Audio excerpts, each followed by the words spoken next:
হেই। পুরুষালী কণ্ঠস্বর শুনে ইচ্ছে সামনে তাকায়। দেখে ইনান দাঁড়িয়ে আছে, মুখে সেই হাসি। ইচ্ছে ভ্রুযুগল কুঁচকে ফেলে বিরক্তিতে, তবে সৌজন্যতার খাতিরে কিছু বলে না। ঠোঁট শক্ত করে বন্ধ রাখে, যেন তার বিরক্তি বোঝা না যায়। ইনান ইচ্ছের চুপ থাকা দেখে নির্দ্বিধায় পাশের খালি চেয়ারে বসে পড়ে। ইচ্ছে চমকে ওঠে এমন কাণ্ডে। আশেপাশে চোখ বুলিয়ে দেখে কেউ লক্ষ্য করছে কি না। ধূসর ভাই যদি দেখে ফেলে?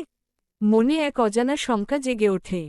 ধূসর ভাই এমনিতেই যে স্বভাবের, তার উপর যদি এমন কিছু দেখে ফেলে, তাহলে কি হবে?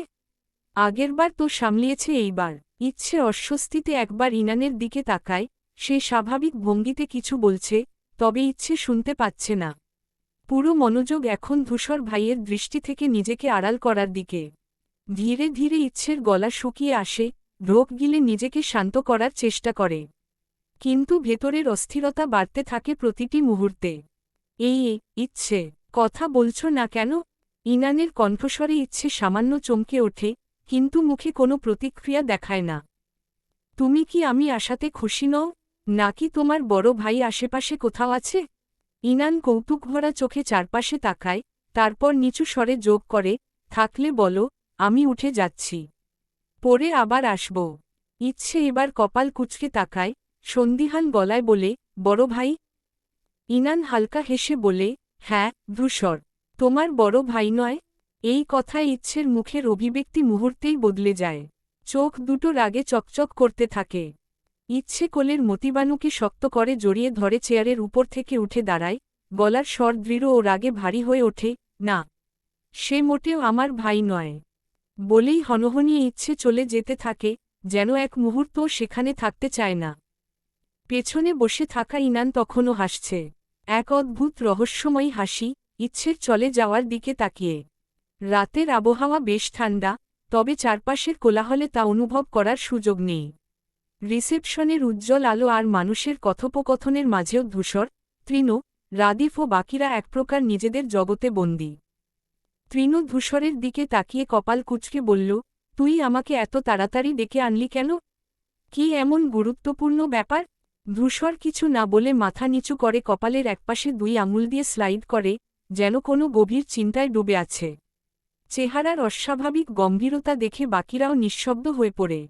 চারপাশের আলোঝলমলে পরিবেশের বিপরীতে এই ছোট্ট দলে যেন এক অন্যরকম চাপা উত্তেজনা কাজ করছে। তৃণের প্রশ্নের উত্তর না দিয়ে ধূসর নিচু স্বরেই বলল, তোদের আমেরিকার রিভার কথা মনে আছে? ধূসরের কণ্ঠে এক ধরনের অদ্ভুত ভারী শোনাল, যেন দলটিকে কিছু গুরুত্বপূর্ণ কিছু মনে করিয়ে দিতে চাইছে। রাদিফ প্রথমেই প্রতিক্রিয়া দেখাল, চোখে বিস্ময়ের ছায়া ফুটে উঠে। রাদিফ মাথা সামান্য সামনে ঝুঁকে বলল, ভাই, বলতে চাস কি? খুলে বল প্লিজ। ধূসর এবার ধীরে ধীরে মাথা তুলে। চোখে অদ্ভুত এক দৃষ্টি, যেন বহুদিন ধরে লুকিয়ে রাখা কোনো সত্য উন্মোচনের দ্বারপ্রান্তে দাঁড়িয়ে আছে। চারপাশের উচ্ছ্বাস, হাসি, আনন্দ, সবকিছু থেকে দূরে, আলাদা এক জগতে আটকে আছে। কিন্তু এই ছোট দলে এখন যে অস্থিরতা, তা মুহূর্তের মধ্যে সবকিছুর উল্টো দিক ঘুরিয়ে দিতে পারে। চারপাশে আনন্দের রং ছড়ালেও এই ছোট দলটার পরিবেশ একেবারে ভিন্ন। ধূসর এক মুহূর্ত চুপ থেকে এক গভীর দৃষ্টিতে সামনে তাকিয়ে রইল, তারপর শান্ত অথচ ভয়ঙ্কর স্বরে শুধাই, ইচ্ছের পাশে যে ইনান ঘুরঘুর করছে, জানিস, সে আসলে কেউ না। রিভারের জ ছেলে। আমার সিক্সথ সেন্স বলছে, ওকে কেউ লেলিয়ে দিয়েছে ইচ্ছের পিছে। ধূসরের কণ্ঠের প্রতিটা শব্দ যেন চারপাশের কোলাহল থেকে আলাদা হয়ে স্পষ্ট হয়ে ওঠে। বাকিরা মুহূর্তেই থমকে যায়। আমার হাতে কখন খুন হবে এই বা স্ট্রাওয়ার্ড, সেটা জানি না। কিন্তু হবেই। ধূসরের চোখের গভীরে এক ভয়ানক ঝড় খেলা করে। এবার সবার যেন হুঁশ ফিরে। এতক্ষণ ভাবছিল, ধূসর হয়তো কোনো সাধারণ কথা বলছে, কিন্তু না, এটা অন্য কিছু। সত্যিই ভয়ঙ্কর কিছু ঘটতে চলেছে। তৌফ এবার দ্রুত ধূসরের কাঁধে হাত রাখে, ভাই, এটা একটা বিয়ে বাড়ি, মাথা ঠান্ডা রাখো। তুই জানিস, আমরা সব সময় তোর পাশে আছি, কিন্তু এখনই কিছু করলে ঝামেলা হয়ে যাবে।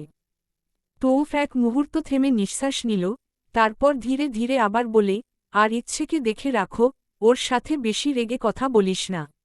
ও তো জানেও না, আসলে কি হচ্ছে। ধূসর এবারও কিছু বলল না। শুধু বাহুর পেশি শক্ত হয়ে উঠে, চোখের সামনে ভেসে উঠল ইনানের রহস্যময়ী হাসিটা, আর ইচ্ছের বিরক্ত মুখ। এই খেলাটা এখানে শেষ হবে না। ধূসর জানে, শেষটা সেই ঠিক করবে, তার নিজের শর্তে। জয় এতক্ষণ চুপচাপ শুনছিল, কিন্তু এবার আর থাকতে পারল না। দীর্ঘশ্বাস ফেলে ধূসরের দিকে তাকিয়ে বলল, দেখ, আমি বিয়ের রিসেপশন, আমার বউ সব রেখে তোদের কাছে এসেছি, কারণ জানি তোদের মধ্যে কিছু একটা হচ্ছে। কিন্তু ধূসর, তুই একটু শান্ত হবি? রাদিফ, তৌফ, তৃণ, জয় ও ধূসর, পাঁচজনার বন্ধুত্ব সেই ছোটবেলা থেকেই। ধূসর যখন বিদেশে ছিল, তখনও তাদের বন্ধন একটুও আলগা হয়নি। আর এখন, ধূসর দেশে ফিরে আসার পর প্রথমবার একসঙ্গে মিলিত হয়েছে জয়ের বিয়েতে, তাও হুট করেই। কিন্তু ধূসর যেন অন্য কোনো দুনিয়ায় আছে। এতক্ষণ চুপচাপ ছিল, যেন কিছু একটা গভীরভাবে চিন্তা করছে। তারপর হঠাৎই হাতঘড়ির দিকে তাকিয়ে সময় দেখে, ও শিট, অনেক দেরি হয়ে গেছে। ধূসর ধপ করে উঠে দাঁড়ায়, একবার চারপাশে দ্রুত চোখ বুলিয়ে নেয়, তারপর একটু ধীর স্বরে বলে, ইচ্ছেকে দেখছি না। তৌফ, রাদিফ, তৃণ অবাক হয়ে একে অপরের দিকে তাকায়, কিন্তু কিছু বলার আগেই ধূসর দ্রুত পা চালিয়ে চলে যেতে থাকে। তোরা থাক, আমি আসছি, শুধু এটুকু বলে ধূসর মিলিয়ে যায় অতিথিদের ভিড়ে। রাতের আকাশে জ্বলজ্বলে তারা, চারপাশ নিস্তব্ধ হলেও মাঝে মাঝে দমকা বাতাস বইছে, যেন গরমের চাদর সরিয়ে দিচ্ছে প্রকৃতি নিজ হাতে। বিয়েবাড়ির আমেজ ধীরে ধীরে স্তিমিত হয়ে আসছে, অতিথিরা একে একে বিদায় নিচ্ছে। আলো ঝলমলে রিসেপশনের জায়গাটিও ক্রমশ ফাঁকা হয়ে আসছে। ধূসর দাঁড়িয়ে চারপাশে একবার চোখ বুলিয়ে নেয়। লোকজনের ভিড় কমলেও দৃষ্টি এক মুহূর্তের জন্য স্থির থাকছে না। কারণ ইচ্ছেকে কোথাও দেখা যাচ্ছে না। আশপাশে যতবার তাকাচ্ছে, ততবারই যেন মনের ভেতর অস্বস্তির অনুভূতি বেড়ে চলেছে ধূসরের। অধৈর্য হয়ে ধূসর গভীর শ্বাস নেয়। কিছু একটা ঠিক লাগছে না তার। ইচ্ছে কি কোথাও গেছে? কিন্তু কোথায়? এতক্ষণ ধরে কেন দেখা মিলছে না? আর দেরি না করে ধূসর রিসেপশনের জায়গা থেকে সোজা বাড়ির দিকে হাঁটা দেয়। প্রতিটি পদক্ষেপে যেন উৎকণ্ঠা জমাট বাঁধছে। ইচ্ছে কি ঘরে ফিরে গেছে? নাকি অন্য কোথাও? প্রশ্নগুলো মাথার ভেতর ঘুরপাক খেতে থাকে, আর ধূসরের হৃদস্পন্দন যেন বাড়তে থাকে প্রতিটি মুহূর্তে। ধূসর বাড়ির দিকে এগোতেই দেখে রোকসানা ভেতর থেকে তাড়াহুড়ো করে বেরিয়ে আসছে। তার চোখে অস্বস্তি আর উদ্বেগের ছাপ স্পষ্ট। ধূসরকে দেখেই রোকসানা থেমে গিয়ে দুরুদুরু কণ্ঠে জিজ্ঞেস করে, ধূসর, ইচ্ছেকে দেখেছিস? কখন থেকে মেয়েটাকে খুঁজছি, সারা বাড়ি ঘুরলাম, কোথাও নেই। ধূসরের মনে যেন বজ্রপাত হয়। হৃৎপিণ্ড মুহূর্তেই ধুকপুক করতে থাকে। গলার স্বর যতটা সম্ভব স্বাভাবিক রাখার চেষ্টা করে বলে, মনি, রিসেপশনে কোথাও পাইনি ওকে। আমিও খুঁজেছি, কোথায় গেছে বলতে পারছি না। রোকসানার মুখ বিবর্ণ হয়ে যায়। পায়ের নিচ থেকে শক্ত জমিন সরে যাওয়ার মতো অনুভূতি হয় তার। ধপ করে বসে পড়েন এক জায়গায়, শরীর কাঁপতে থাকে। আমার মেয়ে কোথায় গেল, ধূসর? ওর কিছু হলে আমি বাঁচব না। এই বলে কান্নায় ভেঙে পড়েন রোকসানা। বুক চেপে ধরে ফুপিয়ে কাঁদতে থাকেন। ধূসর দ্রুত এগিয়ে গিয়ে রোকসানাকে শক্ত করে জড়িয়ে ধরে। ধূসরের নিজেরই বুকের ভেতর আগুন জ্বলছে, কিন্তু এখনই ভেঙে পড়লে চলবে না। অন্যদিকে, রোকসানার কান্নার শব্দে বাড়ির অন্যরা ছুটে আসে। একে একে সবাই ঘিরে ধরে, ঘরে শোরগোল ছড়িয়ে পড়ে। কিন্তু ধূসর কিছু শুনতে পাচ্ছে না। তার কানে যেন শুধুই প্রতিধ্বনিত হচ্ছে রোকসানার ভয়ার্ত কণ্ঠ। আমার মেয়ে কোথায়? ঘরের পরিবেশ থমথমে। আতঙ্ক, উদ্বেগ আর রাগ মিলে যেন এক ভয়াবহ পরিস্থিতির সৃষ্টি হয়েছে। রোকসানা সোফায় আধশোয়া অবস্থায় কাঁপতে কাঁপতে ফুপিয়ে কাঁদছে, মুখে বারবার একটাই কথা, আমার ইচ্ছেকে এনে দাও। আমার মেয়েকে এনে দাও। রাত সকাল 11:30 বাজে, অথচ ইচ্ছের কোনো খোঁজ নেই। ধূসর দাঁড়িয়ে আছে স্থির হয়ে, যেন সারা শরীরের রক্ত হিম হয়ে গেছে। চোখের দৃষ্টি ফ্লোরে আটকে আছে, কিন্তু ভেতরে যেন প্রচণ্ড ঝড় বয়ে যাচ্ছে। হঠাৎ দামন থেকে চিৎকার ভেসে আসে, ধূসর ইনানকে বেধড়ক মারছে। চারপাশের আতঙ্কিত চোখগুলো তাকিয়ে আছে এই দৃশ্যের দিকে। ইনানের মুখে রক্ত গড়িয়ে পড়ছে, কিন্তু ধূসর একটুও থামছে না। চোখে ভয়ঙ্কর আগুন, মুখে একটাই কথা, তুই কোথায় রেখেছিস ইচ্ছেকে? বল, না হলে তোর হার একটাও আস্ত রাখব না। আর ফান, তৃণ, রাদিফ সবাই মিলে ধূসরকে থামানোর চেষ্টা করছে, কিন্তু ধূসর যেন রাগের আগুনে পুড়ে যাচ্ছে। ইনান কাশতে কাশতে অস্পষ্ট স্বরে বলে, আমি জানি না ইচ্ছে কোথায়। ধূসর থেমে যায়, তবে চোখের দৃষ্টি আরও কঠিন হয়ে ওঠে। এবার ইনানের কলার ধরে টেনে তোলে, চোখের সামনে এনে বলে, তুই মিথ্যে বলছিস। তুই ইচ্ছের পেছনে ঘুরঘুর করছিলি, আর এখন বলছিস কিছু জানিস না। রোকসানার কান্নার শব্দ আবার বাড়তে থাকে, পুরো বাড়িটা যেন আতঙ্কের ছায়ায় ঢেকে যায়। ধূসরের রাগ ক্রমশ ভয়ঙ্কর রূপ নিতে থাকে। আজ যদি ইচ্ছেকে না পাওয়া যায়, তাহলে এই রাত যেন এক রক্তাক্ত অধ্যায় হয়ে থাকবে। রাগে ধূসরের চোখ যেন আগুনের মতো জ্বলছে। হাত দুটো মুষ্টিবদ্ধ, শিরাগুলো ফুলে উঠেছে পেশির। ইনান মাটিতে পড়ে কাশতে থাকে, এক হাতে নিজের গলা ধরে শ্বাস নেওয়ার চেষ্টা করছে। রাদিফ, তৌফ, আরফান, তৃণু সবাই মিলে ধূসরের হাত চেপে ধরে টেনে সরানোর চেষ্টা করছে, কিন্তু ধূসর যেন পাগল হয়ে গেছে। আমি শেষবারের মতো জিজ্ঞেস করলাম, ইনান, আমার ইচ্ছে কোথায়? ধূসর গর্জে ওঠে, তার কণ্ঠস্বর বসার ঘরের নীরবতার ভেতর বজ্রপাতের মতো ধ্বনিত হয়। ইনানের ঠোঁট ফেটে রক্ত গড়িয়ে পড়ছে, শরীর কাঁপছে, তবু কঠিন স্বরে বলে, আমি জানি না, ধূসর ভাই। শেষবার ওকে অনুষ্ঠানের বাইরে যেতে দেখেছি। তারপর কোথায় গেছে, আমি সত্যিই জানি না। ধূসর ক্ষিপ্ত হয়ে আবারও ইনানের কলার ধরে তুলে নেয়, কিন্তু এবার রাদিফ আর তৃণ মিলে ধূসরকে ধরে সরিয়ে নেয়। শান্ত হ, ভাই। ইনান যদি কিছু জানত, তাহলে এতক্ষণে বলত। রাদিফ গম্ভীর কণ্ঠে বলে। রোকসানা সোফায় আধশোয়া অবস্থায় কাঁদতে কাঁদতে বলছে, আমার মেয়েটাকে এনে দে, ধূসর। আমি জানি ও কোথাও একা থাকতে পারে না। কেউ ওকে নিয়ে গেছে। ধূসরের মাথায় রক্ত চড়তে থাকে। দেরি না করে মোবাইল বের করে দ্রুত কোথাও ফোন দেয়। রিজওয়ান, 5 মিনিটের মধ্যে আমার সামনে হাজির হ। ইচ্ছেকে খুঁজে বের করতে হবে। রাত গভীর থেকে গভীরতর হচ্ছে, কিন্তু ইচ্ছের কোনো খোঁজ নেই। ধূসরের মনে অজানা আশঙ্কা জমতে থাকে। যদি সত্যিই কিছু ঘটে গিয়ে থাকে? যদি। ধূসর শ্বাস নিতে কষ্ট অনুভব করে। আজ যে করেই হোক, ইচ্ছেকে ফিরিয়ে আনবেই। রফিক তালুকদার হাতে মাথা চেপে ধরে নিঃশব্দে বসে আছেন, পাশে ইনায়েত তালুকদার সান্ত্বনা দেওয়ার চেষ্টা করছে। কিন্তু সান্ত্বনারও যেন কোনো মূল্য নেই এই মুহূর্তে। সেই সময়গুলোর কথা মনে পড়ছে রফিক তালুকদারের, যখন রোকসানার কোলে সন্তান ছিল না। কত রাত যে তিনি স্ত্রীর কান্না শুনে নিঃশব্দে দীর্ঘশ্বাস ফেলেছেন, তা আর কেউ জানে না।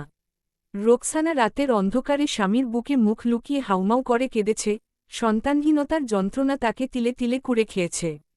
এরপর বহু বছর পর, আল্লাহর রহমতে যখন ফুটফুটে ইচ্ছে দুনিয়ায় এলো, তখন যেন তাদের জীবন পূর্ণতা পেল। কখনো কোনো কষ্ট পেতে দেননি তারা ইচ্ছেকে, নিজের সর্বস্ব দিয়ে আগলে রেখেছেন। অথচ আজ, সেই মেয়ে কোথায়, কেউ জানে না। 2 ঘন্টারও বেশি হয়ে গেছে, কোনো খোঁজ নেই তার কলিজার। ছেলে মানুষ সহজে কাঁদতে পারে না, তাও যদি সে হয় রফিক তালুকদারের মতো কঠিন প্রকৃতির মানুষ।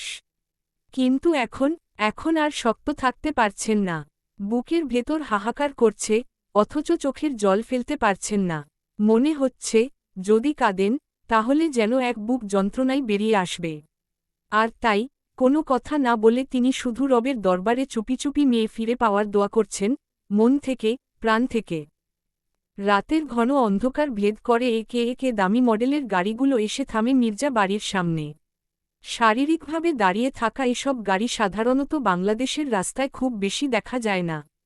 কিন্তু আজ যেন কোনো বিশেষ কারণে সমস্ত বিলাসবহুল যানবাহন এসে জমেছে মির্জা বাড়ির সদর দরজার সামনে।